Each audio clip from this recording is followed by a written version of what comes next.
네, 허브코엔의 협상의 법칙 챕터 10 전화를 통한 협상과 합의사항 메모에부터 소개를 해보도록 할게요.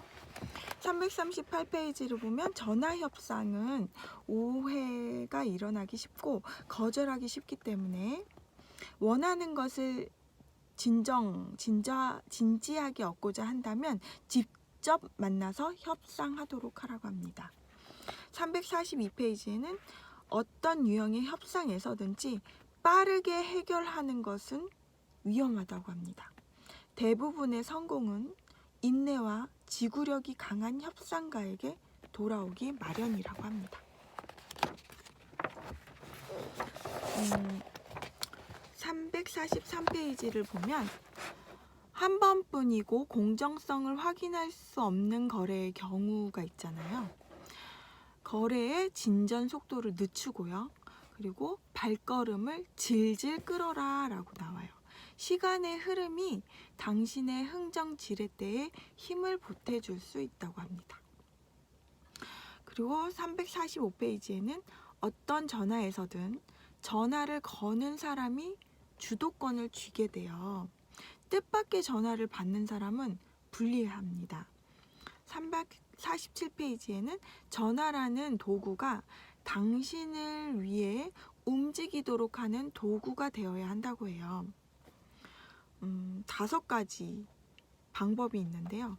첫 번째로는 전화를 받는 사람이 되지 말고 거는 사람이 되라고 해요. 당신이 전화 통화의 대부분을 주도하라고 합니다. 누군가가 전화를 걸어왔는데 준비가 전혀 되어 있지 않다면 죄송합니다. 지금 중요한 회의에 참석해야 합니다. 제가 다시 전화를 걸어도 괜찮겠습니까? 라고 말하고 전화를 끊으라고 합니다. 두 번째로는 계획하고 준비하고 전화를 걸으라고 합니다. 이 계획하고 준비하는데요. 총 8가지 준비를 해야 하는데 첫 번째로는 언급해야 할 목록을 준비하고요. 두 번째로는 협상이나 거래를 연습하고요. 세 번째로는 상대방의 전술을 예상해보고 네 번째로는 관련 사실 모두를 쉽게 참조할 수 있도록 하고요. 다섯 번째로는 충분히 준비했으나 화제 전환이나 돌발적인 질문이 들어왔다면 특정 부분에 대해 미처 알지 못함을 인정하라고 합니다. 그리고 여섯 번째는 통화에 집중하라고 합니다. 통화하면서 집안일을 한다거나 다른 일을 하지 말고요. 일곱 번째는 사실과 수치에 관한 자료, 계산표, 전자계산기를 손에 닿을 수 있는 범위에 놓으라고 합니다. 여덟 번째로는 마지막으로 합의사항을 요약하고 다음 행동에 대한 책임 범위를 정하라고 합니다. 350페이지에는 이 전화라는 게 우아한 탈출도 필요하다고 하는데요. 전화 토론이 당신에게 희생을 요구하는 쪽으로 흘러가면 전화를 끊으라고 합니다. 전화를 해주셔서 고맙습니다. 어제 당신을 생각하고 이렇게 얘기하면서 찰칵하고 끊어버리라는데요. 상대방은 당신이 전화를 끊었다고 생각하지 않고요. 전화의 혼선이 잃었다고 생각할 거예요. 당신은 곧 사무실에서 나가든지 잠시 전화를 받지 말라고 합니다. 시간을 벌어서 준비를 갖추고 일이 있었다고 핑계를 대라고 합니다. 네 번째로는요, 듣는 훈련을 하고요. 많이 듣도록 하라는데요. 만약에 침묵이 계속되면 먼저 말하지 말고 기다리라고 합니다. 상대방은 중대한 정보를 제공하는 식으로 질문을 다른 말로 바꿔 하게 된다고 합니다. 침묵을 두려워하시면 안 돼요. 다섯 번째는 합의 사항을 메모하라고 합니다. 당신이 메모를 하는 수고를 했기 때문에 상대방은 적은 문제로 흠을 잡지 않게 된다고 해요. 당신이 쓴 것에 몇 가지 사소한 결점이 있더라도 대부분의 사람들은 관대하게 대할 것이고요. 미세한 차이에 집착하지 않을 것이라고 합니다. 사장이 모호한 말로 약속한다면 그것을 합의하에 적도록 하랍니다. 당신에게 큰 이익이 될 것이라고 합니다. 챕터 11. 위로 올라갈수록 유리해진다. 362페이지를 보면 시간을 낭비하고 싶지 않다면 권한을 지닌 이와 협상을 하고요. 권한이 없는 사람과 협상을 하지 않도록 하라고 합니다.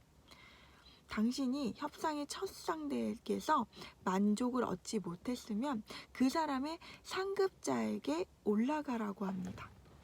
379페이지에는요. 국세청하고 협상을 할 때가 있었다고 해요. 모든 자료에서 증명을 요구하면 서두르지 말고 지연시키고 필요한 서류를 준비하는데 아주 오랜 시간이 걸릴 것이라고 말을 하고요.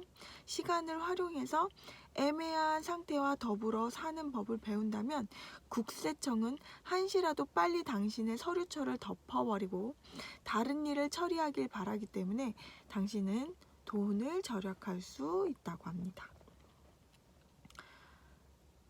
당신과 싸우는 것은 인력과 돈과 시간이 소모되는 일이고 국세청 직원이 당신에게 투자된 노력에 비해 그분의 수입은 보잘것이 없어요. 당신은 계속 이렇게 말을 하라고 합니다. 나는 내가 옳다는 것을 확신하고 있어요. 아마 우리는 협상을 통해 해결점을 찾을 수 있을 겁니다. 국세청은 자기네가 옳다고 믿을 때조차 이런 시간을 끄는 종류의 일에는 기꺼이 협상을 하려고 한다고 합니다. 그리고 상부로 갈수록 고위층에 있는 사람들은 건전한 세금 행정에 있어서 적은 액수에 대한 판단의 문제를 다룰 때에는 유연함이 필요하다는 것을 잘 알고 있다고 합니다. 382페이지에는 만약 당신이 어떤 가게에 들어가서 수표를 받지 않는다는 얘기를 들었다면 대부분의 경우에는 종업원들은 로봇처럼 움직이는 하수인에 불과하다고 합니다. 로봇보다 윗사람을 만나서 당신의 이익에 위배되는 방침들을 거부하라고 합니다. 방침을 세운 사람은 그 방침을 거둘 수도 있는 사람인 거죠. 법을 만든 사람이 당신의 특수사항을 고려하여 방침을 수정할 기회를 주라고 합니다. 385페이지를 보면 피라미드 구조의 행정기관에서 높이 올라갈수록 당신에게 유리하다고 합니다. 높은 위치에 있는 사람들은 피라미드의 바닥에 있는 사람들보다 더 유연하고 실용주의적인 사람들이에요. 그들은 심지어 굽힐 수 없는 규칙을 더 기꺼이 굽히려 할 것이라고 하고요. 허버트 험프리는 결코 포기하지 말고 결코 원칙에 굴복하지 말라고 말했다고 합니다. 챕터 12. 자신을 주목하게 하라. 개인화에 관해서 나오는데요. 404페이지를 보면 성을 내거나 공격적인 태도는 효과를 얻지 못한다고 해요. 당신은 불평하지 말고요. 그저 자신의 필요와 상황을 알려야 한다고 해요. 당신이 강하게 나가게 되면 주제가 당신이 무례하다는 데로 가버린다고 합니다. 412페이지. 당신이 어떠한 기관을 대표해서 협상을 해야 한다고 해도 결코 그 기관의 이름으로 협상하지 말라고 합니다. 개인으로 협상하라고 합니다. 당신을 수많은 사람 중에 한 사람이라고 생각하게 하지 말고요. 생각과 감정이 있는, 피와 살이 있는 존재이며 감정과 무언가를 필요로 하는 사람, 상대방이 좋아하고 걱정해주고 책임감을 느끼도록 하는 사람으로 인식시켜야 한다고 해요. 적어도 상대방이 무언가를 해주고 싶은 사람으로 느끼도록 만들어야 한다고 합니다. 413페이지에는 당신에게는 당신의 삶뿐만 아니라 다른 사람의 삶까지도 바꿀 힘이 있어요. 힘을 행사할 기회가 왔을 때 몸을 빼거나 다른 누군가가 행동하기를 기다리지 말라고 합니다. 당신은 자신이 원하는 것을 얻을 수 있어요. 그 과정에서 당신은 다른 사람들에게 무언가를 얻도록 해야 한다고 합니다. 소피의 선택이라는 글에서 윌리엄 스티로는 아우슈비츠 그 유태인 학살 현장에서 하나님은 대체 어디에 있었습니까? 라는 질문에 이렇게 대답했다고 해요. 그러면 사람은 도대체 어디에 있었는가로 대답했다고 합니다.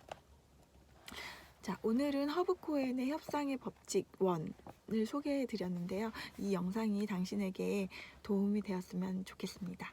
감사합니다.